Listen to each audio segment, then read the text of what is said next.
IPL 2024 సీజన్లో Mumbai Indians పేలవ ప్రదర్శన చేస్తోంది.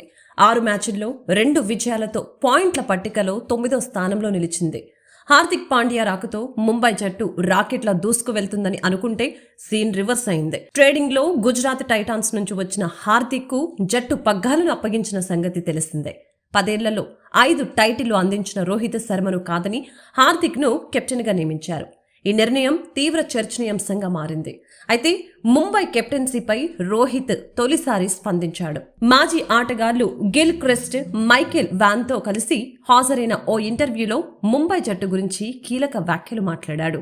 హార్దిక్ పేరును ప్రస్తావించకుండా పరోక్షంగా ముంబై ఫ్రాంచైజీకి చురకలు అంటించాడు.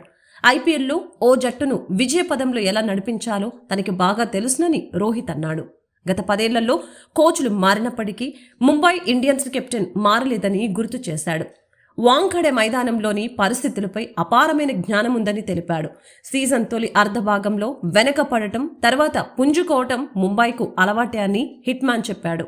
స్లోగా సీజన్ స్టార్ట్ చేయడం, తర్వాత చేంజ్ చేయడం గత కొన్నేళ్లుగా ముంబై ఇండియన్స్ స్టోరీ. గత 10 ఏళ్లు కెప్టెన్ స్తబ్దుగా ఉన్నాను. కోచ్లు మారారు, కానీ కెప్టెన్ ఒక్కడే. నేను ఓ ఆలోచనతో మొదలు పెడతాను. జట్టులోకి వచ్చిన ఆటగాళ్లు నా ఆలోచనతో కొనసాగాలని అనుకుంటాను. ఎందుకంటే ఐపీఎల్లో జట్టును సక్సెస్ఫుల్గా ఎలా తీర్చిదిద్దాలో నాకు తెలుసు. ఆటగాళ్లకు కాస్త సమయం పడుతోంది. తమకు అలవాటు లేని పని చేయటానికి టైం పడుతోంది. అయితే ఇదంతా ఒక్కడే చేసేది కాదు. ముంబై సపోర్టు, స్టాఫ్ కృషి ఎంతో ఉంది. పాంటింగ్ నుంచి మార్క్ బౌచర్ వరకు అందరి సాయం ఉందని రోహిత్ తెలిపారు.